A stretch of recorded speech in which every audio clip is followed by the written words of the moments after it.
교재 93페이지 제가 읽겠습니다. 전쟁을 할 때에는 적군의 말과 병거와 군사가 많음에 두려워하지 말고 오직 하나님께서 함께 하심을 믿고 나가야 합니다. 전쟁의 책임자들은 집을 건축하고 낙성식을 못한 자, 포도원을 만들고 과실을 먹지 못한 자, 여자와 약혼하고 결혼하지 못한 자, 두려워서 마음이 허약한 자는 집으로 돌려보냅니다. 전쟁을 치르러 나가서는 먼저 상대에게 화평을 선언합니다. 그 화평에 회답할 경우와 그렇지 않은 경우에 율법에 따라 행동해야 합니다. 범인을 알 수 없는 살인이 발생하였을 때는 가장 가까운 성읍의 장로들이 제사장과 함께 멍에를 매지 않은 암송아지를 취하여 대신 피를 흘려서 무죄한 피를 이스라엘 중에 흘리지 않도록 합니다. 이어서 포로 중에 아내를 맞이할 경우와 장자의 권리에 관한 경우, 패역한 아들에 관한 경우, 나무에 달린 자의 장례의 경우에 관한 율법이 계속 이어집니다. 오늘 본문 말씀도 이스라엘 백성들을 향한 하나님의 교훈과 가르치심이 계속되고 있습니다. 20장은 주로 전쟁에 대한 내용이고 21장은 여러 가지 상황을 염두에 두고 하나님께서 이렇게 하라, 이렇게 하라, 이렇게 말씀을 하셨습니다. 20장 오늘 우리 1절 말씀 함께 한번 읽어보겠습니다. 시작. 내가 나가서 적군과 싸우려 할 때 말과 병거와 백성이 너보다 많음을 볼지라도 그들을 두려워하지 말라. 애굽 땅에서 너를 인도하여 내신 내 하나님 여호와께서 너와 함께 하시느니라. 아멘. 그래서 오늘 본문의 첫 번째 교훈은 전쟁은 하나님께 속하였다 하는 겁니다. 더 정확하게 말하면 전쟁도 하나님께 속하였다 이렇게 표현할 수 있겠죠. 적군과 싸우려 할 때 가나안 땅에 들어가든가 하나님께서 약속의 땅으로 들어갈 때 불가피하게 그 적군과 전쟁해야 될 경우에 하나님께서 말과 병거와 백성이 적군이 너보다 많다 하는 것으로 두려워하지 말아라. 하나님께서 함께 하신다. 이렇게 말씀하셨고 구체적인 내용이 2절부터 나옵니다. 너희가 싸울 곳에 가까이 가면 제사장은 백성에게 나가서 너희 백성들 중에서 집을 짓고 낙성식 못한 자, 포도농사를 짓다가 수확을 못한 자, 약혼을 했는데 결혼하지 못한 자, 마음의 전쟁터에 나와서 두렵고 떨리는 사람 다 집으로 가라고 합니다. 여러분 오늘 이 본문에서 보통 우리가 전쟁이라고 생각하는 것과 본문의 가르침이 두 가지가 다릅니다. 첫 번째는 2절에 제사장이 이 말을 합니다. 여러분 제사장은 평소에 하나님께 우리로 말하면 예배 드리는 걸 돕는 사람입니다. 전쟁터에서 지휘관은 장군이어야 합니다. 그런데 전쟁터에서 목숨 걸고 나간 군사들에게 명령하는 사람이 제사장이다 하는 것은 인간적인 용맹과 무예의 경험으로 하는 장군이 아니라 하나님의 대리자인 제사장이 전쟁을 지휘한다는 겁니다. 그러니까 전쟁에 하나님께 속했기 때문에 장군이 아니라 제사장. 그리고 또 하나는 전쟁터에서 승리하려면 적군의 숫자가 얼마가 되든지 간에 적군보다 일단 우리가 무기가 훌륭하고 더 중요한 건 우리 병사들의 숫자가 많아야 전쟁터에서 이길 수 있다. 상식입니다. 그런데 지금 뭐라고 했습니까? 무서운 사람 집에 가라. 여러분 전쟁터에서 안 무서운 사람이 몇 명이나 되겠습니까? 무서운 사람 돌려보내고 포도농사 짓는데 수확 못한 사람 돌아가라. 그 주로 하는 일이 농사하고 목축인데 포도농사 얼마나 많이 짓습니까? 다 돌려보내고. 그러면 장군이 많은 병사들과 전쟁터에 나가야 승리한다. 이게 우리가 아는 상식인데 장군이 아니라 제사장이 많은 병력이 아니라 적은 병력. 왜? 하나님께서 전쟁에 승리를 주신다 하는 겁니다.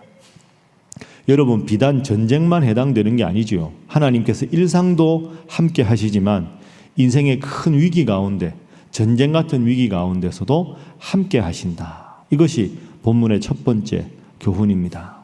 제사장의 지휘, 병력의 많고 적음의 전쟁의 성패가 있지 않다. 이 교훈 잘 생각하면서 범사에 하나님께서 여러분의 인생에 주인 되어주시고 승리를 달라고 기도하시는 여러분 되시기를 주님 이름으로 축복합니다. 왜 이렇게 하느냐? 나의 공적 때문에, 나의 능력 때문에 인생에 성공이 있다, 이 생각을 하나님께서 안 하게 하기 위해서입니다. 병사가 많았으면 병사의 숫자 때문에 이겼고, 위대한 장군이 있으면 하나님이 아니라 장군의 통솔력 때문에 이겼다. 이렇게 하다 보면 하나님보다 더 인간적인 걸 많이 의지하게 되는 것, 그걸 하나님께서 오늘도 배격하신 거죠. 이번 주에 제가 설교했을 때 여러분 기억하시죠? 인생에 무상하다 하는 걸 깨달으면 무슨 종교라 그랬습니까? 불교. 인생에 다 도리가 있다 하는 걸 깨달으면 유교. 인생의 모든 것이 하나님의 은혜다, 은혜밖에 없다 하는 걸 깨달으면 기독교입니다. 기독교는 은혜의 종교입니다. 오늘 본문에도 그게 드러나죠. 인생의 모든 것은 하나님께서 친히 주관하신다. 오늘도 이 말씀 생각하면서 내가 뭘 한다, 이게 아니라 모든 것이 잘 돼도 하나님 은혜고, 좀 잘 못 돼도 하나님의 더 깊은 뜻이 있으리라 생각하고 범사의 은혜를 고백할 수 있기를 주님 이름으로 축복합니다. 자, 두 번째는 우리 10절 말씀입니다. 오늘 본문 20장 10절 말씀. 자, 함께 읽어봅니다. 시작. 내가 어떤 성읍으로 나아같이 치려할 때에는 그 성읍에 먼저 화평을 선언하라. 아멘. 그 두 번째 교훈은 먼저 화평을 전하는 자가 되게 하소서 하는 겁니다. 화평을 전하는 자. 전쟁은 부득이할 때 하는 겁니다. 화평을 하자, 우리가 이 땅을 지나가리라, 우리가 이 땅을 점령하리라, 하나님의 뜻이다 말했는데 그 뜻에 거역하고 항거하고 그 뜻에 반할 때, 부득이하게 할 때 하는 것이 전쟁입니다. 그 11절 보십시오. 그 성읍이 만일 화평하기로 회답하고 너를 향하여 성문을 열거든 그 모든 주민들에게 내게 조공을 바치고 너를 섬기게 하라. 그런데 만일 너와 화평하기를 거부하고 너를 대적하여 싸우려 하거든 너는 그 성읍을 에워쌀 것이라. 하나님의 의도는 화평입니다. 전쟁이 아니지요. 여러분, 우리가 잘 아는 로마서 12장 18절 말씀 할 수 있거든 모든 사람과 더불어 화평하라.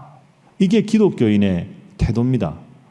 화평하려고 하는데 그 화평이 안 되면 부득이하게 꾸짖고 부득이하게 전쟁을 선포하는 것, 그게 우리의 역할이다 하는 거죠. 섬세한 하나님의 모습을 볼 수 있습니다. 19절 말씀 보면요, 너희가 어떤 성읍을 오랫동안 애워싸고 그 성읍을 쳐서 점령하라 할 때에도 도끼를 둘러 그곳의 나무를 찍어내지 말라. 이는 너희가 먹을 것이 될 것임이니 찍지 말라. 들의 수목이 사람이냐? 너희가 어찌 그것을 애워싸겠느냐? 참 하나님이 섬세하시죠. 전쟁해도 혹시 전쟁할 때 나무를 베어서 공성기를 만들거나 활을 만들거나 할 때도 들에 있는 나무 아무거나 찍지 마라. 특별히 과일 나무는 찍지 말아라. 과일은 너희가 먹든지 저 사람들이 먹든지 먹어야 되는 것이고, 전쟁터에 필요해서 나무가 필요하면 과일나무 외에 나무를 찍어서 써라. 하나님은 이렇게까지 말씀하십니다. 과일나무가 무슨 전쟁터에 소용이 있냐? 그 나무가 무슨 잘못이냐? 너희들끼리 싸우는데 나무 함부로 베지 말라. 참 하나님께서 가나안 정복하면서 이렇게까지 섬세하게 인도하시는 하나님. 화평하고 그리고 직접 관계되지 않은 자연은 다 보호하라. 이렇게 말씀하셨습니다. 여러분, 혹시 조금 관계가 안 좋아서 불편한 분이 있거나 참 불편하다, 저분 만나기 부담스럽다, 그런데 봐야 되지 않습니까? 오늘 말씀 꼭 기억하면서 하나님 먼저 제 마음속에 화평을 주시고 하나님께서 저분의 마음도 헤아릴 수 있게 하셔서 서로 다툼 없이 언쟁 없이 은혜롭게 지내게 해주십시오. 그렇게 기도하시고 꼭 필요해서 서로 이야기해야 될 때는 늘 말씀드린 대로 직접 솔직히 부드럽게 감정에 치우치지 말고 그렇게 말씀하셔서 모든 분들과 하나님의 은혜를 나누고 섬세하게 하나님 배려하신 것처럼 늘 행복하게 지낼 수 있기를 주님 이름으로 부탁합니다. 이게 두 번째 교훈입니다. 자, 마지막 세 번째 교훈은 21장 넘어가서 18절 말씀, 21장 18절 함께 읽습니다. 시작. 사람에게 완악하고 배역한 아들이 있어 그의 아버지의 말이나 그 어머니의 말을 순종하지 아니하고 부모가 징계하여도 순종하지 아니하거든. 불효자 아들이 있을 때 어떻게 해야 되느냐? 19절에 보면 성문에 부모가 끌고 나가서 모두가 이 아들을 돌로 칩니다. 그러니까 세 번째 기도 제목은 부모를 사랑하는 자녀가 되게 하소서 하는 것이지요. 이게 부모 자녀 관계가 바로 서라는 걸 하나님 강조하는 이유가 부모는 하나님의 대리자거든요. 하나님께서 아버지를 통해서 자식의 머리에 손을 얹고 기도할 때 그 기도를 그대로 들어주신다. 이게 구약의 축복의 전통입니다. 그런데 부모가 하나님의 영적인 대리자라는 걸 거부하고 그러면 그런 자식이 하나님 앞에 예배 잘 드릴 리가 없고 하나님 앞에 바로 설 리가 없겠지요. 부모가 어떤 일을 해도 무조건 자식이 효도하라 이런 뜻이 아니고 하나님께서 부모를 통해서 자식에게 영적인 가르침을 주고 영적인 대리자로 축복권이 부모에게 있는데 그 부모의 권위를 무시하고 하나님을 떠나고 부모의 권위를 소홀히 여기는 자는 반드시 처벌하라 이런 뜻입니다. 그 집안의 분위기가 어떤가, 부모 자녀 사이가 참 좋은가 안 좋은가, 제가 목회하다가 제일 많이 느낄 때가 사실 어디냐 하면 장례식장입니다. 제가 뭐 일일이 다 못하니까 그 발인 예배라고 하죠. 천국 환송 예배는 가끔 가서 설교하는 경우가 뭐 최근에도 좀 있었습니다. 근데 뭐 어떤 특정한 어떤 분의 가정 이런 뜻이 아니라 장례식장에 가보면 대부분 부모님 중에 한 분이 돌아가시고 이제 우리 교인들하고 자녀들이 이렇게 장례식장에서 우리를 맞이하지 않습니까? 여러분도 많이 느끼시지만 이 집은 참 부모 자녀 사이가 안 좋구나. 그리고 저렇게 부모님이 신앙생활 열심히 하는데 자녀들은 신앙생활을 전혀 안 하는구나. 이런 가정이 있고요. 부모 중에 한 분이 돌아가셨는데 자녀들이 우리 교인들이 들어가서 예배를 드리려고 하는데 그것만으로도 너무 기뻐서 슬프지만 너무너무 감사해서 예배도 드리기 전에 먼저 눈시울이 붉어지고 돌아가신 분에 대한 슬픔뿐 아니라 우리 교회가 이렇게 3일장을 최선을 다해서 해주시는 것 자체가 고마워서 눈물 계속 흘리고 그리고 우리 교인들이 위로하면 그 위로가 얼마나 감사한지 손을 잡고 엉엉 우는 부모님뿐 아니라 자녀들이 있는 가정이 있습니다. 참 아름다운 그런 가정이지요. 그런 거 보면 평소에 이 가정이 얼마나 부모 자녀 사이가 좋고 하나님을 잘 섬기는 가정인가 느낄 수가 있습니다. 여러분, 부모가 자녀에게 줄 수 있는 제일 큰 복이 뭐겠습니까? 내 부모가 사랑하던 하나님을 그 자녀가 함께 믿고 그 하나님 믿는 믿음이 온전히 전수되는 가정, 그 가정이 하나님 앞에 복받은 가정인 줄로 믿습니다. 그렇게 해서 부모의 믿음이 자녀에게 전달되니까 부모의 권위가 서고 부모님 말씀에 순종하는 가정, 그런 가정이 되어야 한다는 것이 오늘 본문의 세 번째 교훈입니다.